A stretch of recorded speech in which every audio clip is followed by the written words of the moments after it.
welcome back to another episode here of Bulletproof Selling. My name is Sean Rhodes. I'm the Chief Sales Sergeant of Bulletproof Selling, and here we believe that hope is not a sales strategy. So we are here as a brand, as a company, as a mission to help increase the performance of salespeople and replace that hope with certainty. Now, this Bulletproof Selling series that we have, the live streams, the podcasts, we have these so that we can share insights with you, the sales world out there, from the top minds in the industry, from folks that are trainers, authors, speakers, consultants, and of course, those that have out there now and have been out there managing salespeople on the front lines.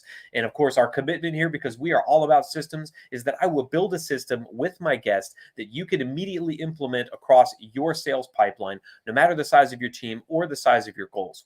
Now, I ran across a guy a couple months back, I want to say it was, and he definitely pursued me with systems. Okay. He heard about this podcast, he heard about the brand, and he wanted to get involved. And he did exactly what I would do. Persistent, didn't give up, because sometimes I can be a tough guy to get a hold of if I'm on the road delivering keynotes for clients, if I'm working with sales teams. But my guest today understands what it means to implement systems. He even has the job title for himself of Chief Sales Architect. And he came from a very non-traditional route to get to where he is in sales. Now, you're not going to believe this, because I thought it was a weird route to go from like combat to sales, but this guy was a marine biologist, and that's how he got into sales. So I'm excited to hear about that transition, and of course, about how he helps teams build systems for themselves. I'm pleased to welcome to the show today, Mr. Jason Cutter. Welcome, Jason. Thanks for having me, and I appreciate that intro. I know you being a systems and sales person and focused on that, we're going to have a blast, and most likely run out of time, is my guess. Oh, I have no doubt, sir. I have no doubt. So tell me a little bit about the transition now, because I've got a backstory, of course, that a lot of people have heard already. So I want to hear your backstory. How did you get from studying whales, dolphins, and sharks and that kind of thing into the field of sales? That must have been an interesting trip. Well, one part to put into perspective is that as a result of my childhood and my upbringing, I have two loving parents that are still together today, but they are very analytical, such that they did not like or trust anyone in sales. And I was kind of a shy, bullied kid, and I won't go into more detail than that, but I literally chose marine biology and tagging sharks as the safest and best way to go in life instead of dealing with people. Like, that's the punchline of my childhood. Yeah, that's sharks. There, at one point, I was on a 21-foot boat surrounded by 3 18-foot great whites, and that was still better than people. So fast forward, marine biology is tough. Late 90s, everyone wanted to work at SeaWorld. Everyone wanted to train dolphins and do that stuff. So it required a master's. At the time, I figured I was burnt out. I didn't want to do more school. I couldn't even get a job scrubbing boats for Fish and Game because they were giving it to master students. What I realized in retrospect is that I wasn't burnt out. I was just on the wrong path, right? Like, I thought I wanted to be doing stuff with marine biology, but it turned out I was actually pretty good with people, and just from a different approach and angle than a sales side or a pushy side, but more of a service and relational side. And then a few years later, after trying tech support at Microsoft, thinking computers was for me, and that failed, then I fell into my first sales role at 27. And that's led to where I am now, minus some times where I've run away from it, thinking I still didn't want to be in sales. And for a lot of salespeople, that first rollout, and I was talking with another friend of mine who's also another sales expert this morning about it, it's very much a sink or swim kind of a thing. When you hopped into your first sales role, was it, here are your leads, here's a phone, get to work? Did they give you a little bit more training and insight into what you were selling or why? Tell me about that role. So I'll answer it in reverse. Not really any training. Not really any idea what I was selling. I was in the mortgage business, so it was pretty clear. Help people buy houses, help refinance. But I had no idea what I was doing. At the time, I was even renting. So the first loan that I did was actually for myself, because I thought, I don't want to be a hypocrite and not even know how this works. So let me experiment on myself. I messed up a bunch of things and cost myself a bunch of money on my own because I literally had no idea what I was doing. I didn't even know how we made money. I just jumped into it. And then I found out, oh, this is how we get paid. So there was that side, no training, no idea what I was doing. The nice part is when I started, my boss, the owner of the company, said, hey, I sent out 10,000 postcards, sit here. When the phone rings, fill out this lead sheet, put them on hold, come get me. And then I'll take it from there and you can listen in. So it was kind of a observational sales training, which has been the theme to all of the places I've been at. And at the time, that was 2002 mortgage business. It was, as I would refer to it now, pure order taking. I mean, we used to joke that if you answered the phone every once in a while and didn't ever call a single person back, you would make six figures because it was the height of the real estate boom. So I actually learned zero about sales and persuasion, while at the same time realizing ways to screw up deals either way. So it was an interesting kind of start into sales. And with the work that you do now, talk to me a little bit about the problems that companies tend to have when they come to you, because you're in the business of helping sales teams succeed as well. So tell me a little bit about that work that you're doing today. What does that look like? What size of companies? Give me the overview there. Yeah, so the size of companies I deal with, anywhere from could be 15 salespeople up to 500 salespeople. Really, the common theme, the common issues is they don't have systems in place. So for the smaller organizations, even to a certain size, I've seen companies with 60, 80, 100, 150 reps, like in that range, where literally I consider it playing sales, right? They think if I hire enough salespeople and I'm okay with a certain amount of turnover and I have some ability to generate leads or buy data or do something like that, it should work out, right? It worked out when we had 3 people, should work out when I have 30 and then 100. And then they do the classic thing too, which is, hey, we need a manager. We're growing. Hey, you're good at sales. I'm going to promote you. You should know what you're doing. You should know how to lead the team. I'm not going to give you any training or leadership guidance or how to actually manage anybody. I'm just going to think that you were good in sales. So if I give you 10 salespeople, you should then be good at getting those 10 salespeople to be just like you in the army. And I'm going to move you up, and you should just be able to lead them into battle. And obviously, we know that doesn't work. It does work at a team lead level, right? But you get above that and it doesn't work, even just like the military, right? You can kind of get by without knowing how to lead if you're good enough at a role in the military, and then have some people follow you or tell them what to do operationally. But above that, so really what's missing is a lot of systems. It amazes me how many companies get to a certain size and they don't have really good handle on CRM. They don't have the technology. They don't even have a learning management platform. Like, to go into a 150 person organization and the training is done via slideshow that the trainer, who used to be a rep a few months ago, made and is on their computer. And that's what they're training. And there's no standards, there's no testings, there's no idea of what are you getting from your sales team when they graduate training. And then the fundamental thing I tell people is, what happens if your trainer gets sick? What happens if they have a family emergency? What happens if they quit tomorrow? What are you going to do? And most companies are like, well, hopefully they won't. And I'm like, then you don't have a business and you don't have systems. You mentioned hope a lot of times there. And obviously, if we're hoping, if we put the right ingredients in the kitchen, that the cake will bake itself, essentially, is what a lot of these organizations are doing. So this is a question that I ask every one of our guests, and I know you've got a great answer teed up for me here. Where do you see salespeople in the organizations that you work with, where are they relying on hope a little too much? I know there's a lot of areas, but what one really springs to the top where there's just too much hope going on right there? I mean, I don't want to say everywhere, but I think one of the things is that people who tend to go into sales fall under 2 general buckets, right? Now, obviously, not everybody is a generality, but there's the people who fell into sales, didn't know what they were going to do, looking for a job, needed a job, kind of like myself. And it's like, okay, let's try this thing. And it'll either work or it won't. Or there's the people who knew they liked sales. They've been doing sales for a while. I wouldn't call them natural born salespeople, because that's a whole different debate we could have. But they know they like it. But they like sales because there's no structure, there's no rules. They don't fit in other categories and jobs in life, right? They're not going to sit at a desk and just push paperwork, so they want to do something else. And so they like sales for the fact that it doesn't have systems and structure and accountability. And they can, if they're doing well, it's great. If they're not doing well, they could probably talk themselves out of being fired, because that's what they do for a living, right? If they could sell their clients as well as they could sell their manager on not firing them, they'd probably do really well. But they hope a lot. So a lot of them hope that if I just say the right things, it's going to work.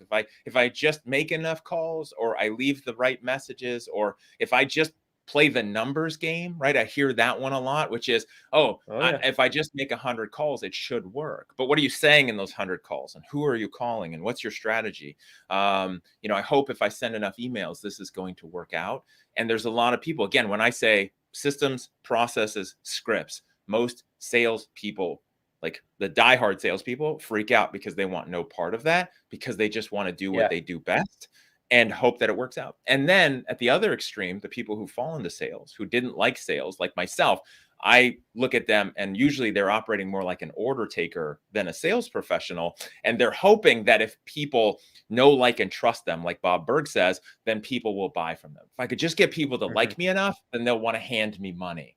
But that's like getting you some of the way to a closed deal. You got to go the rest of the way. And then companies think, if I hire 10 people, hopefully 2 or 3 of them will work out. And then I'll just keep hiring 10 people at a time and hoping they work out. And I'm hoping my manager knows what to do and how to manage. And I'm hoping this marketing will just continue on forever. And I'm hoping we can just keep printing money and that nothing ever happens in the market.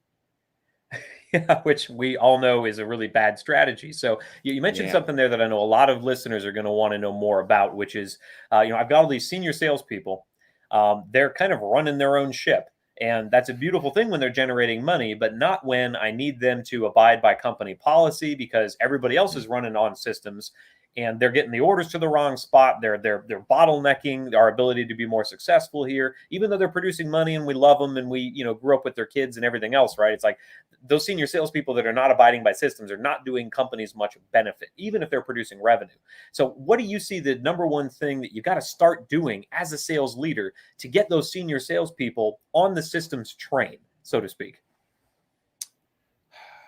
You know what? This is going to be a really weird answer, and it might sound really harsh and cruel, is to hire other new people and put all your time into making them successful such that when you fire those senior people who won't change, you aren't in a giant revenue hole. Right. And the reason why I say it that way is because I've seen this so many times. I've dealt with enough teams. I've dealt with enough salespeople, kind of like yourself, where if they want to change, they'll change. But the challenge is that if they started out in your organization with no expectation of rule systems and processes, right? Everyone kind of showed up, everyone did their own thing. It was bootstrapped. Everyone's in the trenches. Everyone's doing it. And then you grow to a certain level where you become corporate, right? I've even been called that. I've had managers quit underneath me when I've been hired into a company. They're like, oh, this feels corporate. And I don't want any part of corporate and I have to be accountable. And people run from that. And it's because you make that shift and the whole organization, the ship, is more important than the individuals who have been doing it.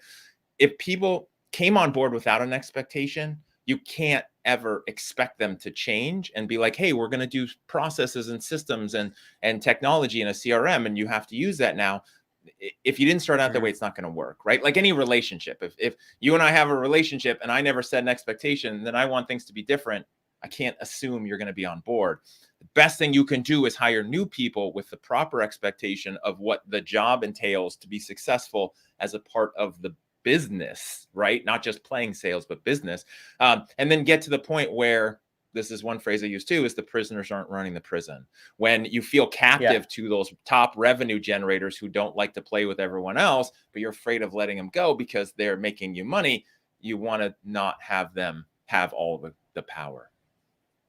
I love that. And I know you have a lot of experience in helping teams find leaders, but also new salespeople that are of that systems mindset. So if we talk about sales systems, I think this would be a beautiful one to build because a lot of sales leaders love the idea of systems, but as you mentioned, they are really hamstrung by those senior salespeople that joined expecting they would never be held accountable. No systems would ever be in place. You let me do what I do. If I make you money, then you leave me alone.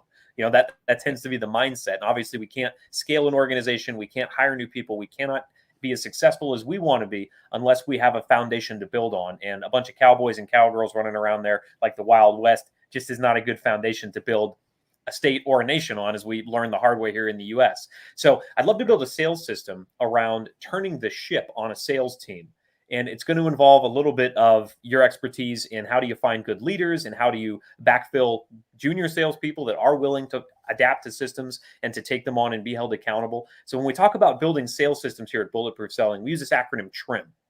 And because we're trimming hope away from a sales strategy, right? So if I'm a sales leader or I'm a senior salesperson and I'm managing a team, and I know I need to start turning the ship. I need to start getting people on board with systems. I recognize I got some senior people that are never going to go, abide by this. Maybe I got some mid-level people, some folks I might have hired in the last year or two that are a little more open and willing. And of course, my new people, they're begging for things to make them more successful because they want, to be able to make money. They want to make the company successful. They want a career in sales. So I've got this whole mix of people to deal with.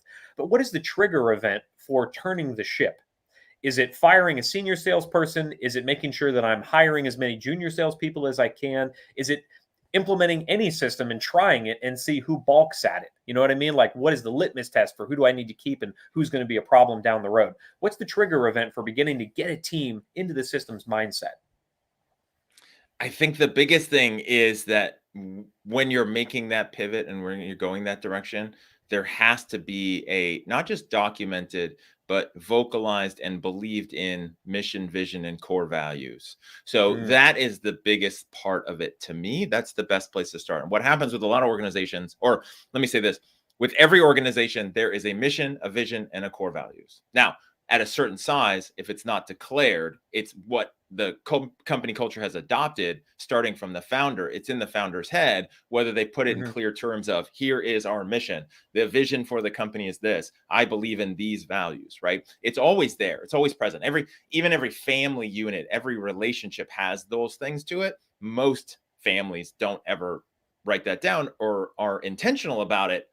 And then it's kind of messy and wishy-washy. So in companies, that's one of the biggest things. If you really want to draw that line in the sand of here's who we are, here's where we're going, and here's who we want on board with us going on this boat to where we're going, you have to make that clear. And not just the exercise of, oh, the consultant said I had to do this. So we did a one-day offsite leadership retreat and we came up with some words that mean something. And then we put them up on the wall and we check that box, but like actually doing it. And then from there, it becomes a leadership management filtering process of, are they on board with the core values? Do they exhibit those core values or not? Right. And then from there, it's about who's on board and who's not, who wants to be a part of this or not. And then as a company, when you roll something out, it's around, the discussion is based around that, which is we're going here and here's the values we have.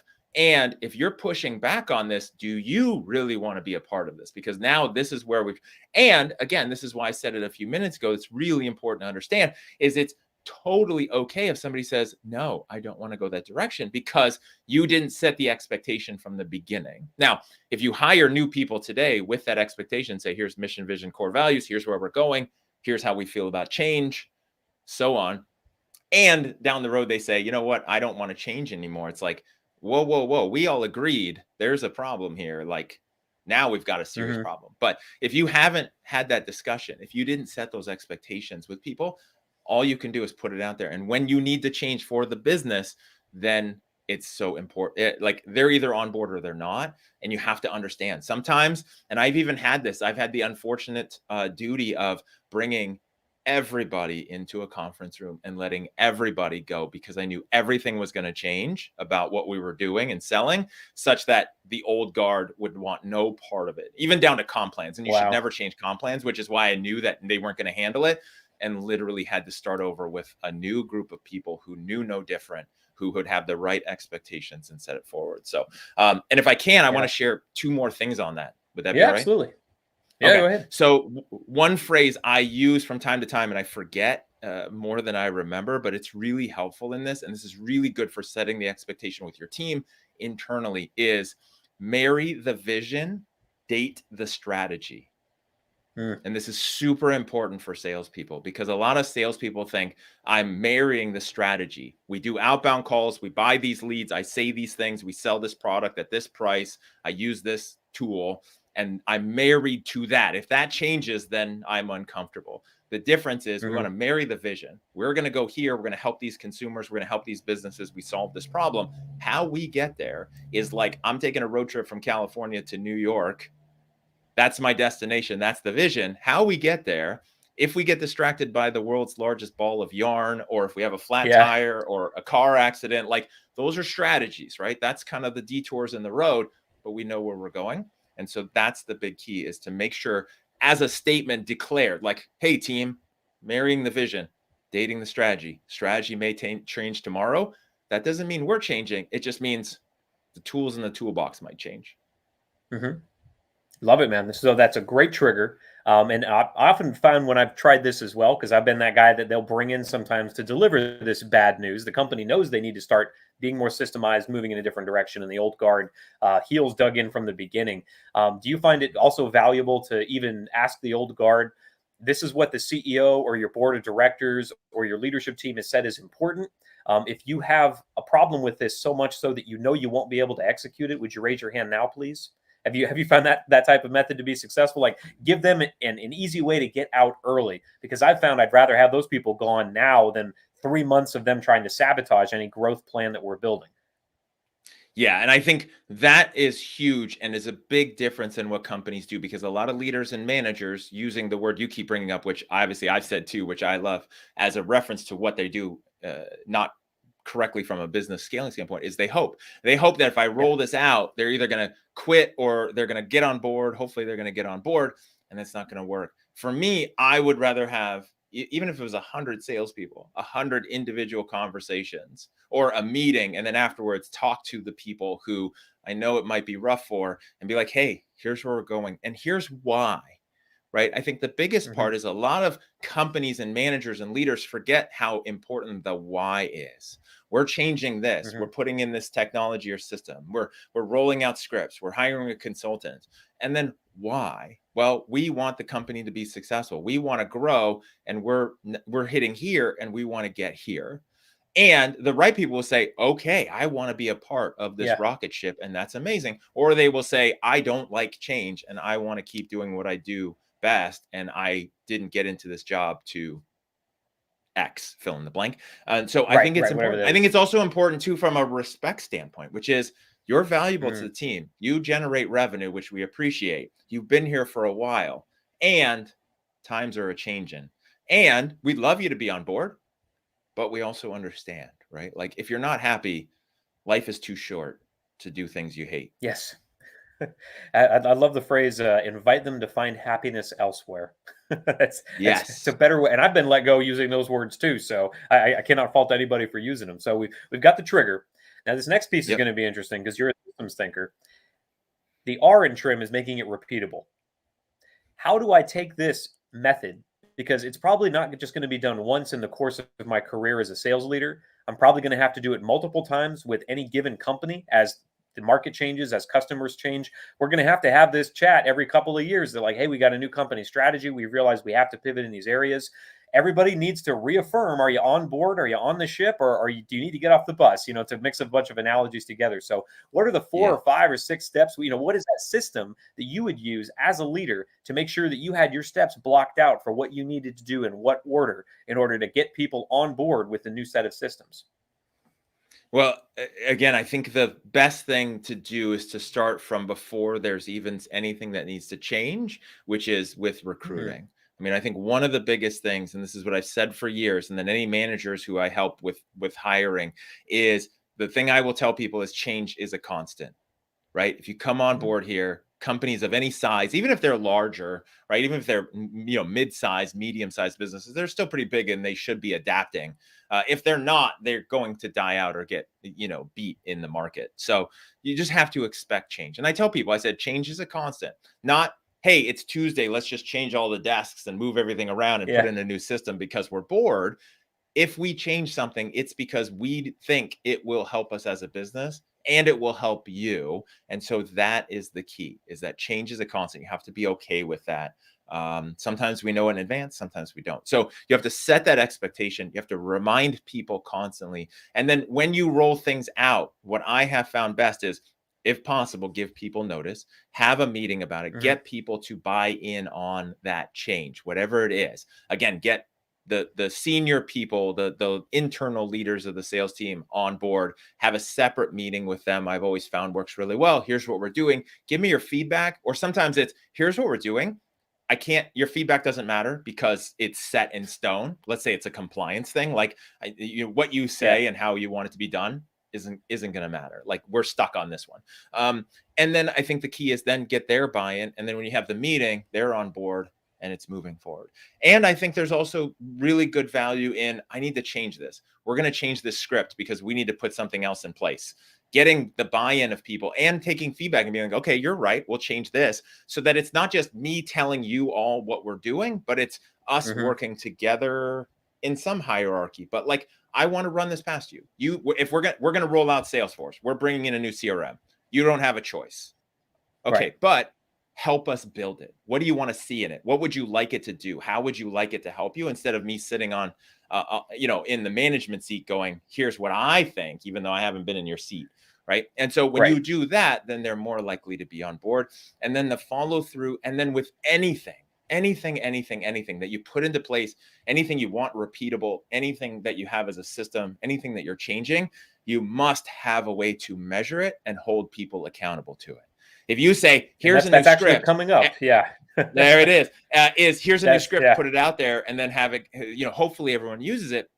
If you don't have a way to measure it and then manage to it and hold people accountable, then it won't work. And people will realize, wait, they're not watching, so I'm just going to stop using it, and it's going to be a failure. Yeah, well, if they're not monitoring me, I'm just going to go back to doing what I was doing because it's easier, because I know it. Yeah. So why it's way easier? Why? Because there's emotional and mental energy involved in doing anything differently. Whether it's taking a different route to work or making a sales call in a different way, it's going to scramble your brain a little bit. Not to say that it's, insurmountable, but it does take a little time to onboard a new system. And so I love the idea of getting buy-in from the senior leaders of the sales team, if you can, making sure that they know, hey, we want your opinion, we want your insight. So we've got a good repeatable way to do this. But now the eye in trim is making this thing improvable. So what do I need to do either, halfway through or at the end of a new systems rollout for an organization that's not used to dealing with systems to make sure that it's going to get better next time? Am I tracking attrition out of my senior salespeople? Am I figuring out, how do I get this thing onboarded faster? What do I need to do to improve the way that I'm rolling out systems? I think it depends on what the system is, right? If we get into the specifics and what those KPIs are. But really, I think the biggest key is whatever system you're putting in place, what problem is it solving? What is the KPI? What does success look like? And then what is the timeline of when that should be? And how do I measure that? And how do I track that? And then again, who's accountable for this? And then also who's in charge of this, right? Who is the ultimate person accountable for this system, this project, right? I see a lot of things fall apart where either there's too many chefs in the kitchen or nobody knows who the chef is in the kitchen, and then nobody's running it, and then it just dies off. And so it's tough to say exactly what it might be, because if I'm rolling out a CRM, is it attrition of reps? Is it usage? Is it, compliance with the systems? What does that look like versus maybe a script, or there's a new lead source that we're using, or a new business strategy, a new price point? That can range. So it depends on what you're getting, and really what you're getting from who. I think the biggest thing, and Cy Wakeman wrote a book called No Ego, and I love one thing she said in there, and I really recommend that book for management leaders getting people on board with change, because she's all about helping change and talking about no ego with people who just want to put their feet down, all the stuff that you and I are talking about. One of the biggest things she says, though, is you also have to be careful of whose feedback you listen to. So if you roll out a new system or process and people are complaining, is it the underperformers that complain about everything and want to point the finger at everybody except themselves? Yeah. Or is it the top people that are doing well? They are a part of your core values. They exemplify your core values.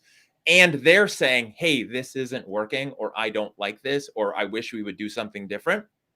That group you want to listen to. But the group of underperformers who aren't really a good fit with your company, who they should be fired, and then you don't want to listen to them and go, oh, okay, well, they're complaining about it, so maybe we should change it. It's about who's giving you the feedback. I think is more important sometimes than other metrics that might be happening. I love it. So where attention goes, results show. And if our attention's going to the people that are not good cultural fits, we're giving their feedback and implementing it, then we're just building a culture of not good fits. Instead of, I love what you said, go to the people that are exemplifying company values, that are high performers, are successful. If they're saying that something is horrifically broken and they're having problems, maybe really take the time to listen, figure out how to work around it, and implement their advice. So we've got a trigger, making it repeatable, improvable. And now the piece that I know you were talking about already, which is measuring. how do I measure whether a systems rollout on a team that has previously not dealt with systems at all has been successful? Am I just tracking closed sales? Am I tracking retention? Am I tracking a whole mix of things? How would you recommend that I, as a leader, measure success if I'm really beginning to implement systems on a team that has never had them before? That's a tough one because if you try to just measure closed sales, you're like, okay, we're rolling out this system. It should close sales. That's what the sales rep at the CRM company said. Like, this should help close more deals. Yeah. I promise that I promise, especially for a team that's not used to change or not used to rollouts like this, you will have a dip. Might be slight, might be massive. You will have a bad period of time of sales. Like, your production will drop because it's changed. Like you said, just changing the way you go to work is different. That primal part of our brain, the amygdala, that still thinks it's like living out of a cave, fighting for survival every day, isn't going to like change. It likes its comfort zone. And so it's going to throw everyone off, and it's going to go, you're going to go backwards. So one of the biggest things I work with owners and leaders is, when you roll something out, it's not going to make it better, right? Even as a consultant, I many times my speech to owners that hire me is, I promise long-term it will be good. I can pretty much guarantee short-term it's not going to be good. Like, you have to be okay with that. We're going to have to take a step back to take 10 steps forward. Sometimes it's losing the people who you knew you should have fired anyway, or it's just everyone's got to go back. And then, you go to the gym, you're really sore. That soreness is you building muscles so you can be stronger the next time, right? You don't go to the gym hoping you're never going to be sore, because then you're not really building anything. So the point is, this no pain, no gain, it's going to happen in your production and your revenue short term. So that's not really a good metric. Now, once you know well enough what you're doing, or if you've done it before, is what's the recovery time? So I dip and then I'm going to move forward. Otherwise, it's really just the compliance to that system. It's the results from that metric, right? If we're rolling out a CRM, how much are people using it? How much is it helping things? What are the KPIs you were hoping to solve with that system? And are they being solved? It's not always sales, right? Maybe it's processing time. Maybe it's follow-up time. Maybe it's, onboarding of new customers, right? So sales is using a new CRM. It helps the account managers on the back end. They can onboard people faster, higher lifetime value. That's great. You won't see that right away. And it's totally separate from sales, like metrics in the moment, but it's a higher business need. So I think it's really that system you're putting in place. What KPI are you trying to improve? And then focus on that and give it the appropriate amount of time. That's amazing, sir. We got that entire end-to-end system, which I'm sure that people probably pay you a lot of money to help implement in their companies, and you've just given them the entire recipe. Now, of course, they've got to actually go out there and use it, and that I always know is the hardest part. So if someone wants to get more, deeper into your world, Jason, more in touch with you, because you got a lot of good things going on. You got a book, you got a newsletter. How do we get deeper into the world of Jason Cutter to learn more about these types of systems?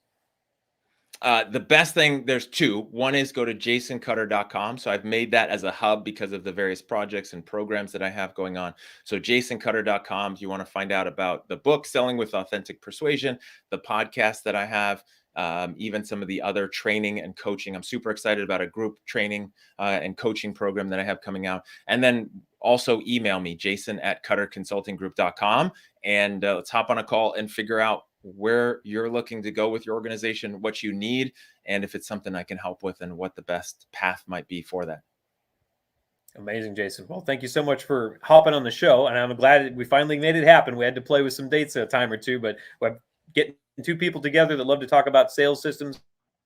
That was always going to be a good time for me. So for us here at Bulletproof Selling, make sure you are following us here on LinkedIn, on YouTube, on iTunes, Stitcher, Spotify, wherever you're hearing this for the first time. Make sure you're hitting that like button. Subscribe to this podcast, of course. That way you can show up every single week and get a new sales system, just like the great one that Jason gave us. For more sales systems, of course, to help you replace hope with certainty in your sales pipeline and your funnels, make sure you're going over to bulletproof-selling.com, where we release a new sales system every single week, and where you can access every system that we've already built for you, dozens at this point. Great things for salespeople out there.